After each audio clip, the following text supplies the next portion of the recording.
On British Twitter, many will be familiar with what we would term slop accounts, who post generic watered-down, pro-British, pro-Israel, anti-Islamic, and civic nationalist type posts, often utilizing AI. The owners of such accounts are often not even British, very often they tend to be Indian. Recently, one of the more egregious examples of these accounts, going by the name of God Save Great Britain, posted a picture of the late Queen Elizabeth II with the following caption, quote, "This extraordinary woman carried out her duty until her very last breath because she knew Charles couldn't. She was right." End quote. There was plenty of pushback against this post from people like myself, but at the time of writing, the post has 58,000 likes and over 7,000 retweets, and at first glance, most Brits would instinctively agree with the tweet. The image surrounding the late Queen was seemingly immaculate.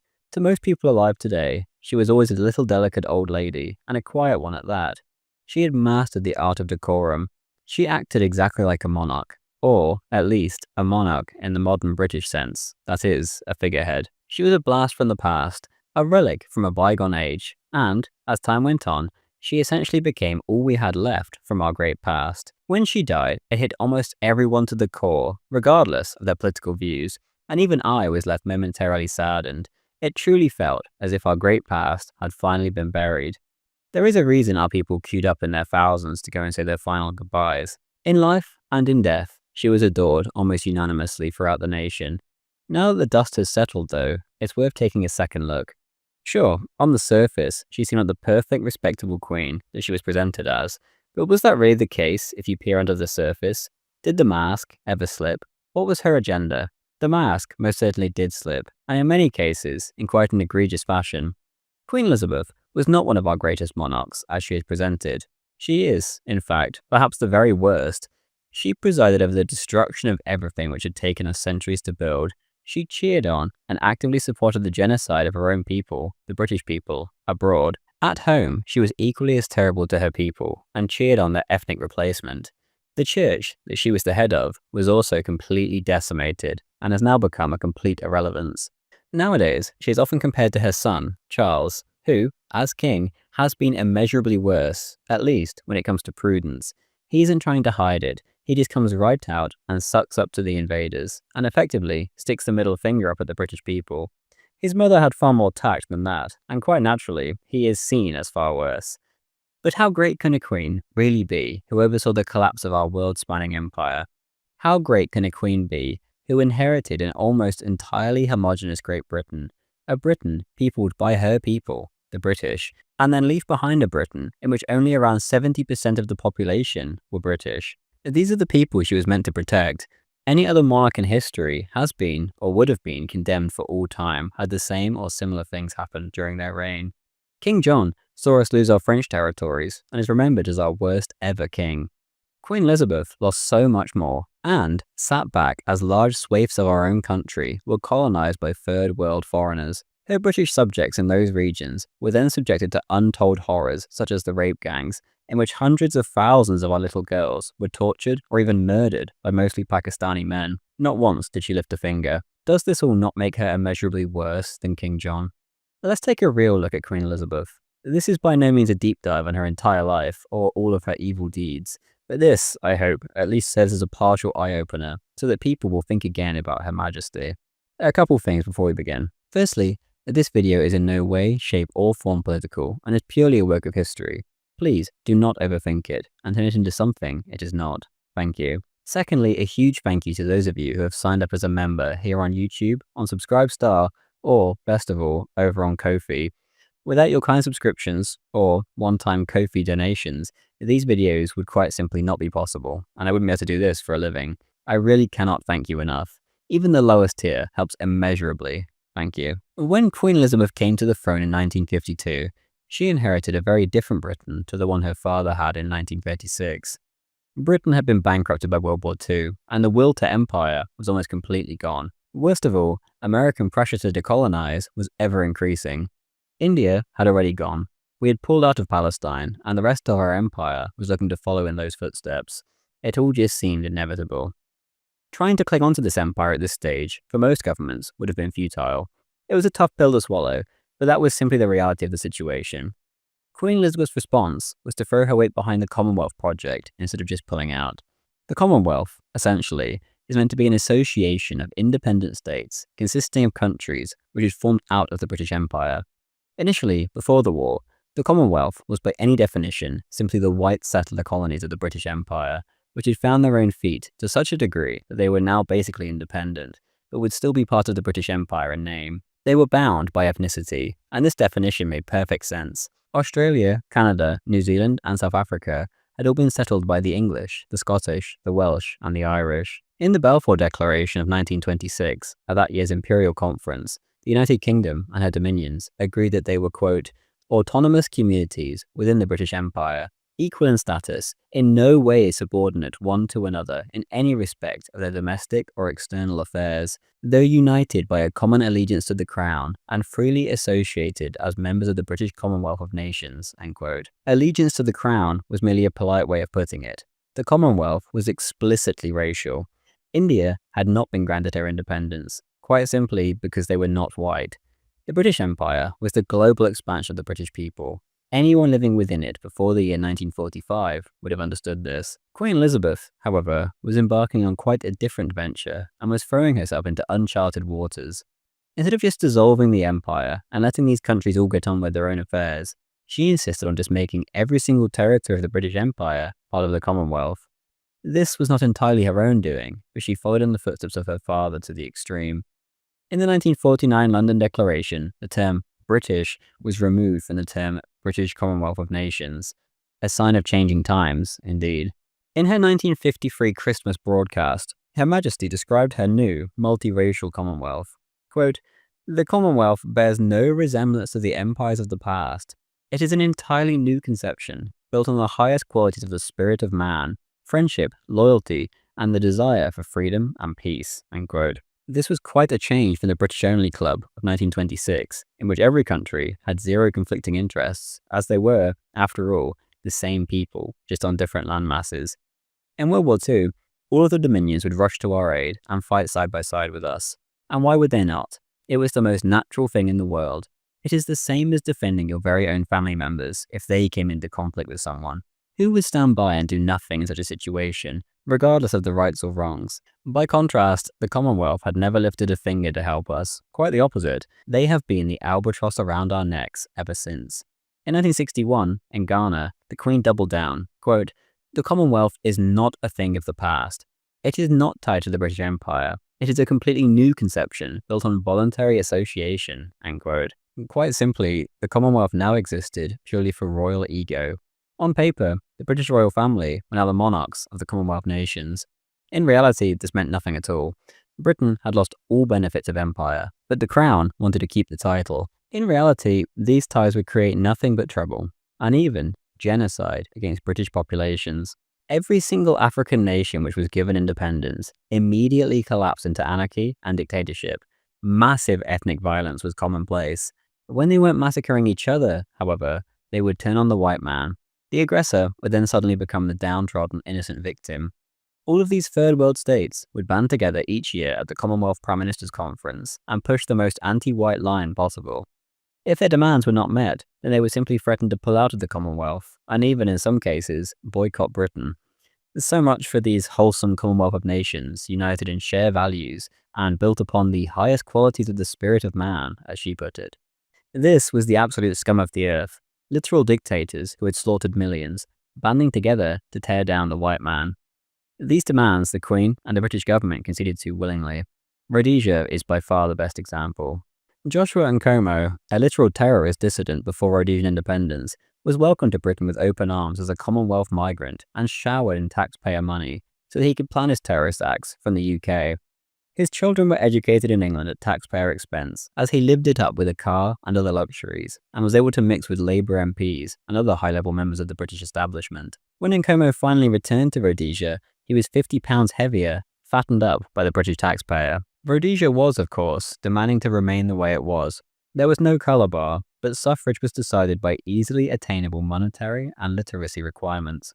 The latter was as simple as literally just signing your own name. In reality, this resulted in the white minority ruling the country, but evidently this was working, as Rhodesia was extremely prosperous and had perhaps the lowest crime rate on the entire planet.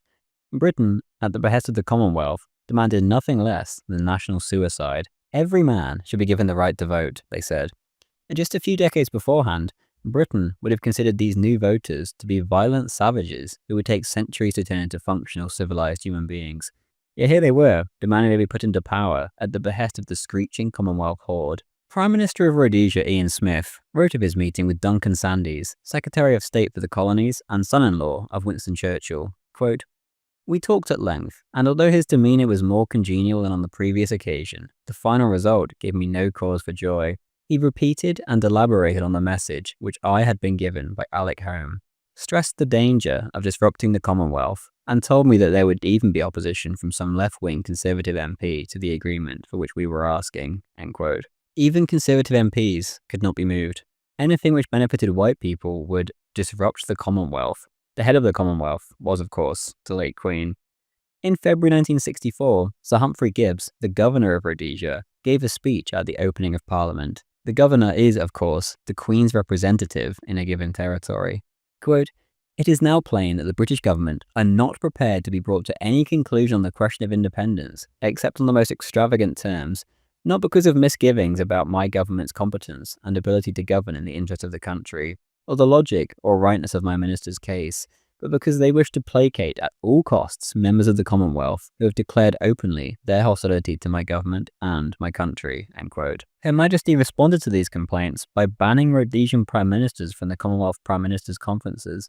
Her own flesh and blood was being thrown out in the cold to placate the seething masses of Africa. Smith expressed his resentment publicly. Quote, "We are not excluded because we are no longer loyal to the Crown or to the ideals on which the Commonwealth was founded.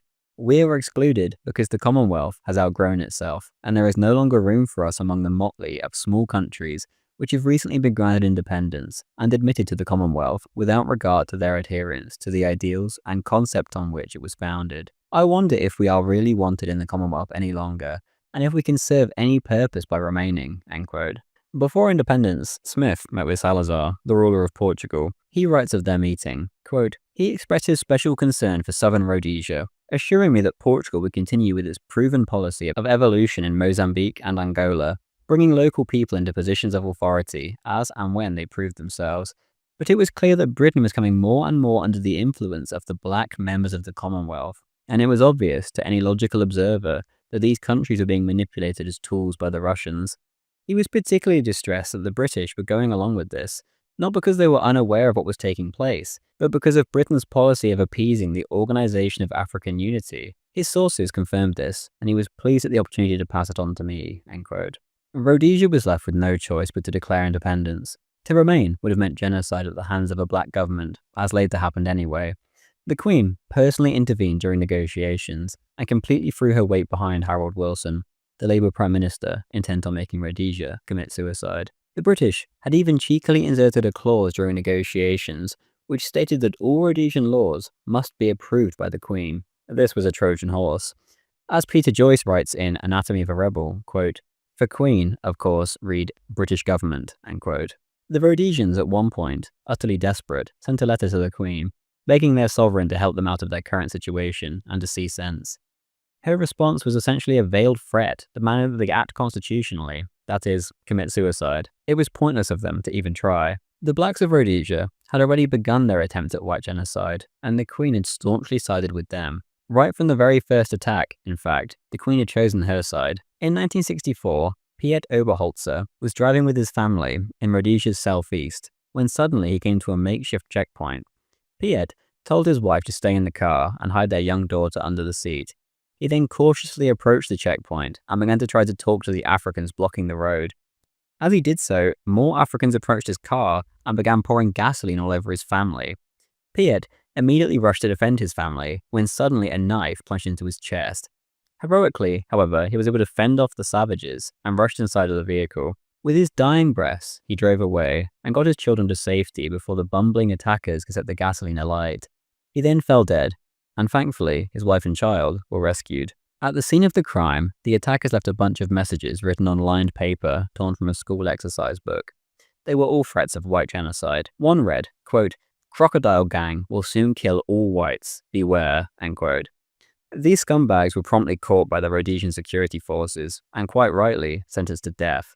This was where Her Majesty chose to directly intervene and demanded that the murderers be spared. The Rhodesians had, by now, had quite enough of her antics, and had already declared independence. There was no question of listening to her. Her loyalty was by now very clear, and the criminals were put to death. Elizabeth, of course, had no qualms about helping terrorists. She would later meet with genocidal maniacs such as Robert Mugabe and Nelson Mandela with no qualms at all.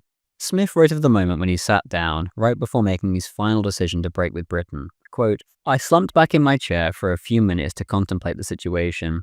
I was overwhelmed by a feeling of absolute frustration. There was, within my whole system, a very strong desire to preserve my links with the history and tradition and culture that I had been brought up to respect and believe in. But over the last half-decade, this has taken a tremendous battering. When one looked at the composition of the current Commonwealth, the whole character of it had changed. Within Britain itself, we were landed with a socialist government, hell-bent on appeasing the cult of Marxism-Leninism, at the expense of the old traditional values of the British Empire.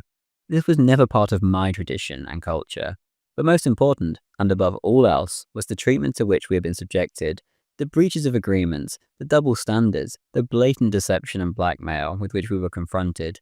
To put it crudely, we had had an absolute bellyful. Rhodesians simply wished to be left to lead their own lives." End quote. To the Rhodesians, it was almost incomprehensible, and it was all about to get much worse. Throughout the entire conflict, Her Majesty harboured terrorists and allowed Britain to actively supply the terrorists on the ground. At the Commonwealth Conference of 1965, the Africans demanded that Great Britain smother Rhodesia in sanctions, and Rhodesia, the nation with the world's lowest crime rate, was declared a threat to world peace. The Third World dictators also demanded that Britain actively invade Rhodesia, but this, of course, was where Britain had to draw the line. After checking with the armed forces and reading the public mood, it rapidly became very clear that the British people would never tolerate directly attacking their own kith and kin, their own family. Instead, the British government, supported every step of the way by Her Majesty, had to settle for dumping endless amounts of taxpayer money into supporting the terrorists and enforcing a blockade on Rhodesia. A year after UDI in 1966, the Commonwealth Conference was the same as always. Smith writes of the Third World leaders, which Her Majesty had enthralled her country to. Quote, "Conde was incensed at the cutting down of British financial aid, and in typical manner resorted to hurling abuse and insult at Wilson, in which he was joined by a number of other black Commonwealth leaders in demanding a military solution in view of the fact that sanctions had proved to be a failure. The Prime Minister's conference duly took place, and as usual, was accompanied by much verbosity and many threats. The final communiqué of the 14th of September bore the taint of the new modern Commonwealth. In place of the traditional, reasoned, balanced and mature wisdom associated with such associations in former days, it was now split into two clear-cut divisions. On one side, unfortunately consisting of the majority, with the failures, the have-nots, who resorted to the traditional of blaming everyone else for their deficiencies.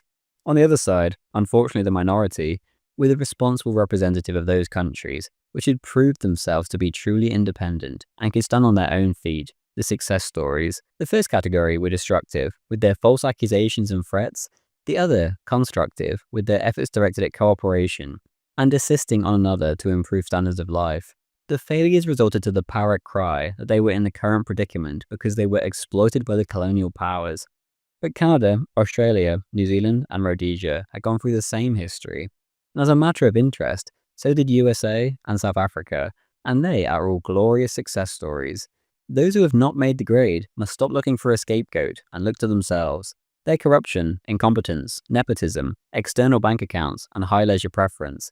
The fault, dear Brutus, lies not in our stars, but in ourselves." End quote.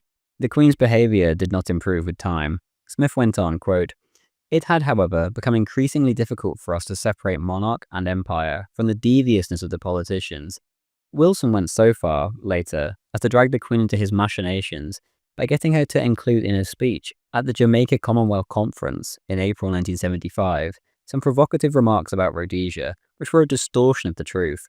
This caused a large number of our older generation of loyal citizens to become extremely angry, tearing up their pictures of the royal family and pulling down their Union Jacks. Some remarked that if only her father or grandfather had been alive, Wilson would have been put in his place." End quote. Queen Elizabeth was so petty that she demanded that the Rhodesian government remove the word royal from the Royal Rhodesia Regiment and the Royal Rhodesian Air Force. Obviously by this point though, the Rhodesians couldn't care less, and were happy to be rid of any attachment to the royal family. My fellow Rhodesia enthusiast Will Tanner also quote-tweeted the original tweet, and he sums the Queen's approach to her own kith and kin up rather well. Quote, "As documented in So Far and No Further, Rhodesia's bid for independence during the retreat from empire, 1959 to 1965, Elizabeth I was integral in pushing Rhodesia's destruction. She encouraged it in every way she could, did her best to snub and isolate Ian Smith, and in 1980 sent then Prince Charles to lend Mugabe the legitimacy and support of the crown as he began his reign of terror. That aligned with her time as a royal generally, as she never once lifted a finger or spoke a word to protect the empire and British people, instead being more than willing to work with the Labour governments to put a cheery face on the destruction of the country. Yes, the royals have limited power, so there's little she could have directly done, but they had immense prestige before she and Charles squandered it, and that could have been used to defend British civilization from post-war tyranny and insanity, and she could have used her remaining political power to aid in that project. Instead, she ignored her duty entirely and let the country go from ruling a quarter of the globe to barely being a backwater full of Muslims." End quote. In 1980, when Mugabe won the Rhodesian election by brutalizing his own people openly to vote for him, whilst the British police who had been brought in to oversee the situation simply watched on and did nothing, the Queen decided to send him a message of congratulations and, as Will states, sent her son to legitimize him. Mugabe's men, at his command, had slaughtered hundreds of British women and children. Despite all this, the Queen threw her full weight behind him. Her behaviour was quite the same in Kenya. The Africans there massacred the whites, her very own people, but the Queen gave the new regime her full support, met with them and legitimized them. So yes, Elizabeth was atrocious abroad, but how about at home? Was she any better here? The answer is a resounding no. From the very moment the third world immigrants arrived in Britain, they began to terrorize the local population. In the 1950s, there were already grooming gangs across the north of England, which saw young white girls subjected to the most horrifying tortures imaginable. This horror continued to spread. During Elizabeth's reign, the case of minority on white crime only grew and grew. The nation's rape rate, murder rate, and theft rate all increased, and every other kind of crime skyrocketed. Those who spoke up against these horrors were shut down and terrorized by the state. Not once did she lift a finger to protect her own people. The typical response to such a comment is to say that she is merely a figurehead. There is nothing she could say or do. Many claim that she was on our side the entire time, but just couldn't speak up because it would be improper or because it would bring about a crisis with the monarchy or some such other nonsense. The reality is that regardless of her actual de facto role, Her Majesty had the heart of the nation and was by far the most prestigious individual in the country. If she had cared or spoken up, it would have changed absolutely everything. The claim that she couldn't speak up as it would be improper is perhaps the most laughable line of all, because she actually, on several occasions, came right out and spoke out in favour of the invasion of the United Kingdom by third world immigrants and the replacement of the native population. The most egregious example by far is her 2004 Christmas message, which was subversive beyond belief. She began by stressing that Christmas is not just a break from work, but an important Christian religious festival. A wholesome start. You would expect that the rest of the message would be about Jesus Christ and the real meaning of Christmas. Instead, she immediately jumps right into trying to shove diversity down the public's throat, a complete justification of the presence of invaders in the United Kingdom and a continuation of the invasion itself. She says, quote, "For me as a Christian, one of the most important of these teachings is contained in the parable of the Good Samaritan, when Jesus answers the question, 'Who is my neighbor?' End quote." She then goes on a long speech, beginning with how, quote, "The implication drawn by Jesus is clear. Everyone is our neighbor, no matter what race, creed, or color." End quote. One might think she means in general, as in globally, everyone is our neighbor and we must treat them with respect, but that is far from what she meant, and she goes on to make that very clear. Her Majesty lectures us that we ought to respect others' backgrounds and urges everyone to cooperate. The mask then slips, and she finishes the speech in the following fashion, quote, "There is certainly much more to be done, and many challenges to be overcome. Discrimination still exists. Some people feel that their own beliefs are being threatened. Some are unhappy about unfamiliar cultures. They all need to be reassured that there is so much to be gained by reaching out to others, that diversity is indeed a strength and not a threat. We need also to realize that peaceful and steady progress in our society of differing cultures and heritage can be threatened at any moment by the actions of extremists at home or by events abroad. We can certainly never be complacent. But there is every reason to be hopeful about the future. I certainly recognize that much has been achieved in my lifetime. I believe tolerance and fair play remain strong British values, and we have so much to build on for the future. It was for this reason that I particularly enjoyed a story I heard the other day about an overseas visitor to Britain who said the best part of his visit had been travelling from Heathrow into central London on the tube. His British friends were, as you can imagine, somewhat surprised, particularly as the visitor had been to some of the great attractions of the country. "What do they mean?" they asked. "Because," he replied, "I boarded the train just as the schools were coming out. At each stop, children were getting on and off. They were of every ethnic and religious background, some with scarves or turbans, some talking quietly, others playing and occasionally misbehaving together, completely at ease and trusting one another.